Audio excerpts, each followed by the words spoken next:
Imagine waking up, checking your Wahoo by computer, and realizing that the very vocabulary you use to understand your training, your training stress score, your normalized power, is now legally owned by Garmin. Right, which is just wild to think about. It really is. And worse, the platform holding decades of your personal coaching data just got bought out by the biggest hardware giant in the room. So welcome to today's deep dive. Glad to be here. There's so much to unpack with this one. Oh, absolutely. Because our mission today is to figure out exactly what happened on July 22, 2026, when Garmin announced the acquisition of TrainingPeaks and TrainHeroic. Yeah. We're going to break down, what actually changed hands, how much Garmin paid for it, and what this massive consolidation means for your own training data. Yeah, and the future of fitness tech as a whole, really. Exactly.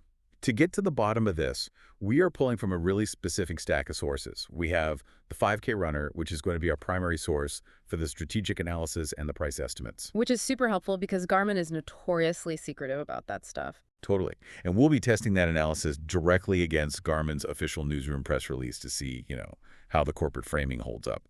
Plus, to gauge the real-world fallout and the unresolved questions for non-Garmin users, we're pulling in community coverage from Cranemaker and Cycling Weekly. It is a really critical stack of sources because, honestly, the surface-level story here is super misleading. Right. Like, if you just read the headlines, it looks like, oh, a large fitness company bought a popular training app.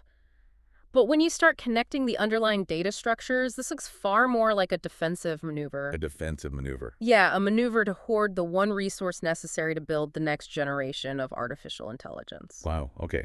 So, to understand that strategy, we have to establish the bare facts first, like what actually changed hands, and just as importantly, what was left behind. Exactly. So on July 22, 2026, Garmin announced they were acquiring TrainingPeaks and TrainHeroic from their parent company, Peaks Ware Holdings. Yeah.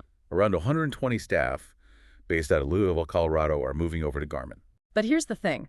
The 5K Runner highlights a structural detail about this deal that, honestly, changes the entire context. Peaks Ware did not sell the whole company. Oh, really? Yeah, they deliberately carved the business in half. They kept their two music education businesses, Make Music and Alfred Music, and only sold the sports platforms. Wait, music education, that seems so random. Why keep that and sell the sports stuff? Well, the underlying logic of that carve-out is actually fascinating. The 5K points out that Peaks Ware effectively offloaded the specific assets that are highly exposed to AI disruption. Okay, I see where this is going. Right. Think about how generative AI is developing. An AI can easily look at your past running data and generate a highly personalized, adaptive marathon training plan. Right, which totally undercuts the business model of selling static, human-written training plans. Exactly. That model is sitting right in the crosshairs of automation. But on the flip side, the music education businesses are relatively insulated. Because teaching a human child how to physically hold a violin and read sheet music is, not a problem AI is solving anytime soon. Bingo. So Peaks Ware basically cashed out on the assets facing an existential threat from AI while keeping the businesses that require physical human instruction. That makes a lot of sense from Peaks Ware's perspective, honestly. Yeah. Get out before the AI wave really hits. But then, what exactly did Garmin put in their shopping cart? Well, when we look at the asset haul, TrainingPeaks is obviously the crown jewel. As the sources note, it's really a coach subscription business first and an athlete app second. Right. They have a massive marketplace of over 5,000 training plans and that coach match referral service. Yeah, but they also picked up WKO, which is a highly advanced desktop power analysis tool for serious data nerds. And crucially, they acquired TrainingPeaks Virtual. Wait, TrainingPeaks Virtual. As Cranemaker notes, TrainingPeaks only just bought that platform back in 2024 when it was known as IndieVelo, right? Yeah, exactly. And it's a massive puzzle piece here. You have to ask why Garmin, a hardware giant, cares about a virtual cycling app. Why do they? The answer goes back to 2019 when Garmin bought the Tacx indoor trainer hardware brand. For 7 years, Garmin has manufactured top-tier indoor bikes, but they never actually shipped their own dedicated virtual riding software to compete with Zwift. Oh, wow. So by acquiring TrainingPeaks Virtual, Garmin suddenly has a fully functional, competitive indoor cycling platform ready to pair with their hardware? Exactly. They finally closed that loop. And then, you add TrainHeroic to the pile, which covers strength and conditioning programming. And that lands at the perfect time, right? Because Garmin is making a massive push into hybrid training and strength events like HYRX. Totally. But there is a detail in this asset haul that feels completely absurd when you stop and think about it. TrainingPeaks owns the registered trademarks for some of the most fundamental metrics in endurance sports. You mean like training stress score, normalized power, and intensity factor? Yeah, all of those. It creates this bizarre dynamic in the industry. Because TrainingPeaks owns those trademarks, Garmin's direct hardware competitors, companies like Wahoo, Hammerhead, and software platforms like Trainer Road currently license those terms. Wait, they pay money to use them? Yep. So now, Garmin's rivals must literally pay Garmin to use the standard vocabulary of endurance sports. That is wild. But you want to know the real irony. Please tell me. Garmin doesn't even use those specific metrics natively on their own watches. Wait, really? What do they use? Garmin's equivalents, like training load and training status, run on an entirely different physiological model created by Firstbeat, which is a company they bought back in 2020. Okay, let's pause on that difference because it highlights how crazy this trademark situation is. How is Garmin's Firstbeat model actually different from the TrainingPeaks model? It basically comes down to how they measure the stress on your body. The TrainingPeaks metrics, like training stress score or TSS, are fundamentally math equations based on power output and duration. So if you pedal at a specific wattage for an hour, the formula spits out a stress score. Exactly. It's highly effective, but it's an external measurement. Firstbeat, which powers Garmin, looks internally. It analyzes the microscopic variations between your heartbeats, your heart rate variability, to measure the actual physiological strain on your central nervous system. Oh, interesting. So there are two completely different ways of modeling human fatigue. Totally. It's as if, it's like Ford bought a struggling electric car company solely to own the trademark to the phrase steering wheel, forcing Toyota and Honda to pay them a licensing fee just to describe the standard parts in their own cars. That's a great analogy. And meanwhile, Ford decides to exclusively call their own steering wheels directional circles anyway. They essentially bought a tax on their competitors' vocabulary. It's a brilliant, if sort of evil corporate move. So, looking at this highly specific, incredibly strategic basket of assets, the immediate question is how on earth do you put a price tag on that? Right, and that brings us to a significant hurdle. Garmin is a publicly traded company, but they rarely disclose the financial terms of acquisitions of this size immediately. Yeah, they stayed completely silent on the price in the official press release. Exactly. So to fill that gap, the 5K runner built an incredibly detailed financial estimate based on published TrainingPeaks, pricing tiers, and plausible subscriber counts. Let's walk through how they actually calculated this, because they present two competing valuation methods that tell very different stories about what Garmin values. The first one is the revenue method. Yeah. The analysis looks at the different income streams. You've got the monthly fees coaches pay to manage their rosters, the premium upgrade fees paid directly by athletes, the 30% commission TrainingPeaks takes on the sale of those 5,000 training plans, and the software licenses for WKO. Okay, so when you add all of that up, where do they land? The 5K runner estimates they pull in roughly $36.5 million in combined annual revenue. $36.5 million. Yeah. Okay, but how does that translate to the actual purchase price? Well, the next step in that method is applying a software revenue multiple. In the tech industry, buyers don't just pay for what a company makes today. They pay a premium for the expectation of locked-in, recurring subscription revenue for years to come. Ah, right. So applying a standard tech multiple to that $36.5 million puts the value of the deal at around $114.5 million. Exactly. But then they cross-check that with the profit method, and the number changes drastically. Because of the overhead, I'm guessing? Exactly. The 5K runner looked at the physical overhead. You have 120 staff members based in Colorado. If you apply standard tech and engineering salaries for that specific region, you are looking at massive payroll costs before you even pay for server space or marketing. So the actual profit margin of the business shrinks significantly. Right. And if you value the company purely based on those earnings, the estimate drops down to roughly $73 million. Wow. Okay, so we have a $40-ish million gap between the two estimates. Why the disconnect? The reason they disagree is that they are pricing entirely different realities. The profit method values TrainingPeaks as a standard going concern. It views the company as a machine that simply spits out a certain amount of cash profit each year. But that's not what Garmin wanted. No, not at all. The revenue method better reflects what Garmin was actually after. Garmin wasn't buying a profit stream to balance their books. They were buying strategic The assets. network of elite coaches, the industry trademarks, the institutional contracts with national sports federations. Exactly. Those assets hold immense strategic value that just doesn't neatly show up on a standard profit and loss statement. So synthesizing those two models, the sources land on a likely purchase price ranging from $75 million to $130 million, with the central estimate hovering right around $100 million. Yeah, that seems to be the sweet spot. And we won't be guessing forever, right? Since they're a publicly traded company, they have to disclose this eventually. Yep. The actual figure will likely surface quietly in Garmin's Q3 10Q quarterly filing around late October of 2026, and in much fuller detail in their 10K annual report around next February.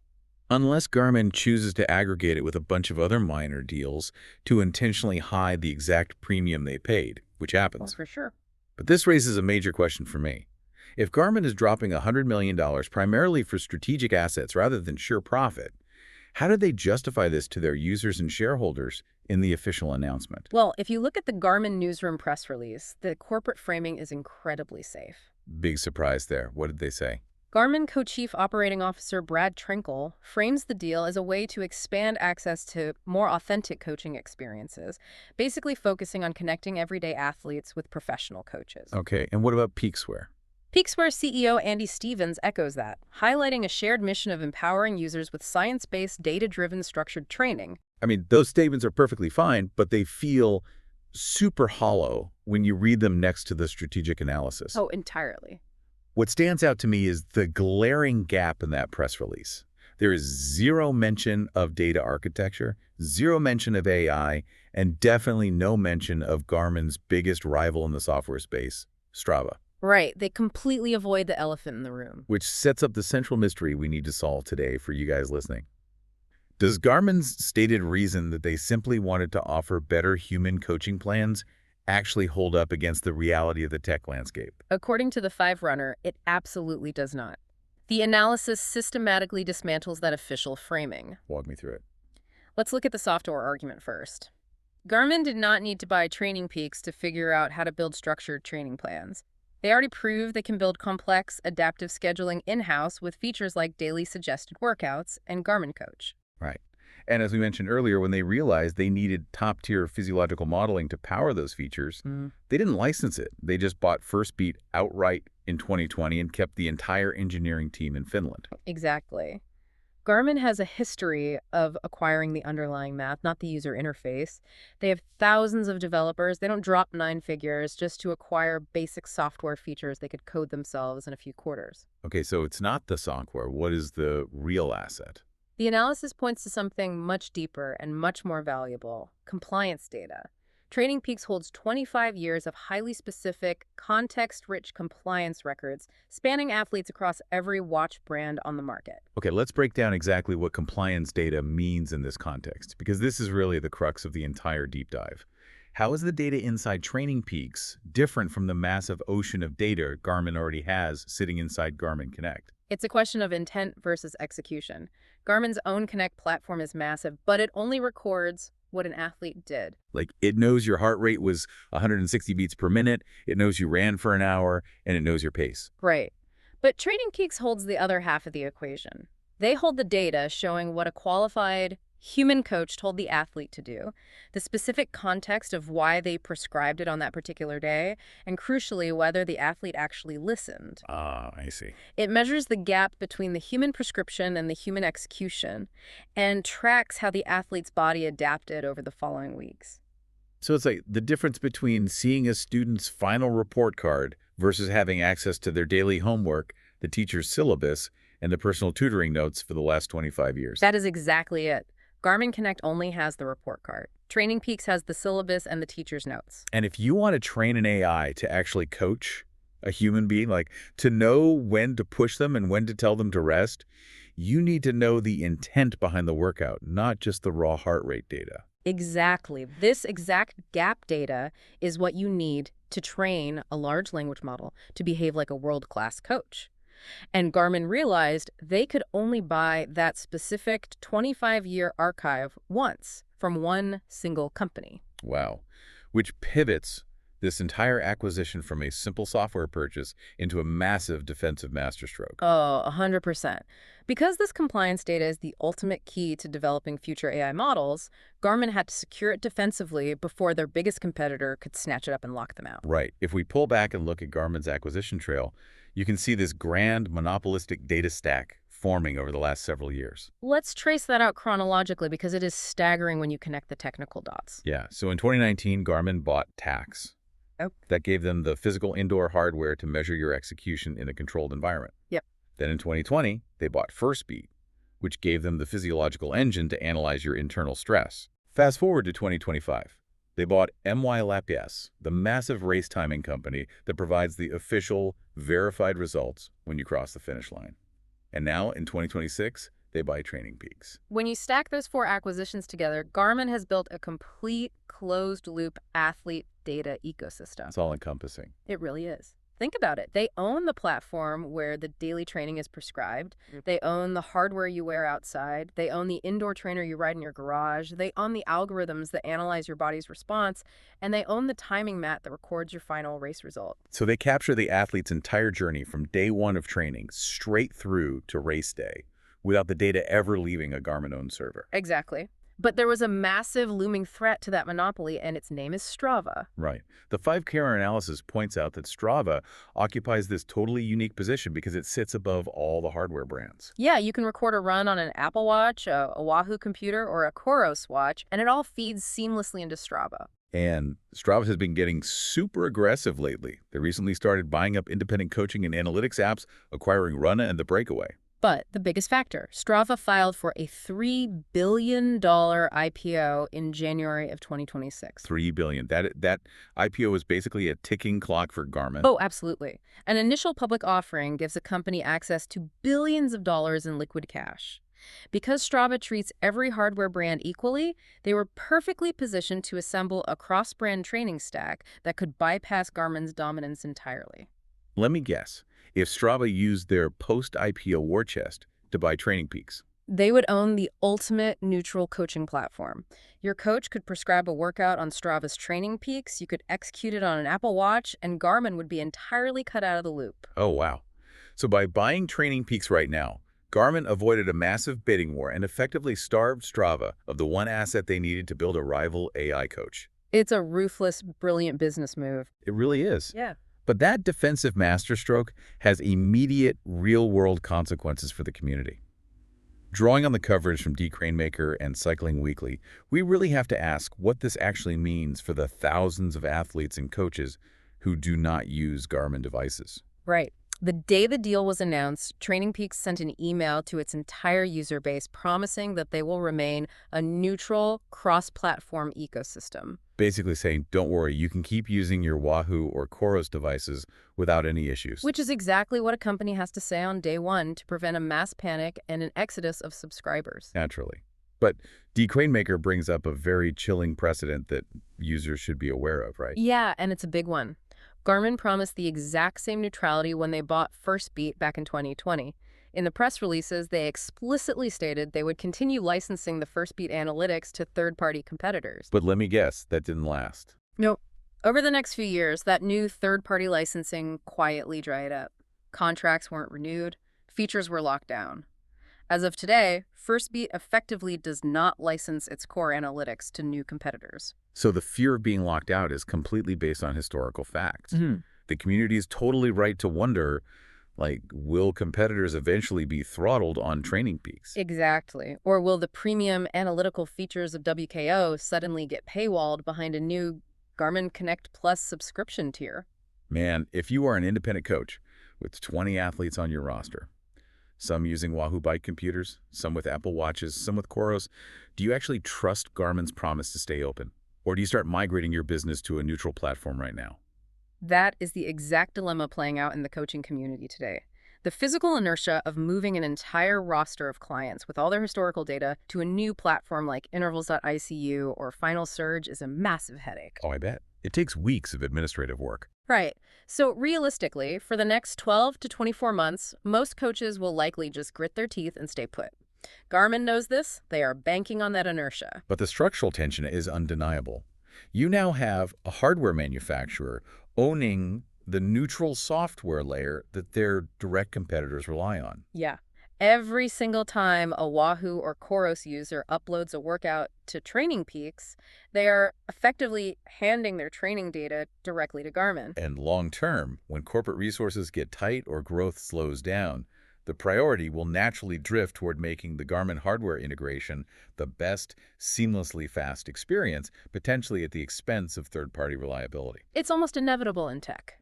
So what does this all mean when we step back and look at the big picture? Let's synthesize this deep dive for everyone listening. What looks on paper like a straightforward $100 million software acquisition is actually a massive, multi-layered defensive maneuver. Garmin did not just buy an app with 5,000 training plans. They bought 25 years of human coaching data. The exact, irreplaceable archive of intent and compliance data required to train the next generation of AI coaches. And by doing so, they cornered the market on that data, built an inescapable monopolistic stack from daily training to the race day finish line, and successfully outmaneuvered Strava right before Strava got the cash to do it themselves. It really is a masterclass in strategic tech acquisition. In a single move, Garmin neutralized their biggest software threat, acquired an irreplaceable dataset that cannot be replicated, and secured a highly lucrative subscription revenue stream from the coaching community. It is brilliant, ruthless business, but it leaves us with one final, slightly unsettling implication to mull over. Oh, what's that? If Garmin successfully uses this massive 25-year archive of human coaching data to train the ultimate adaptive AI coach, an AI that knows exactly when to push you and when to tell you to rest, will the very human coaches who built the TrainingPeaks ecosystem find that they have inadvertently provided the exact data needed to train their own digital replacements? Wow, that is a heavy thought. Something to think about next time you log a workout. Thanks for joining us on this deep dive.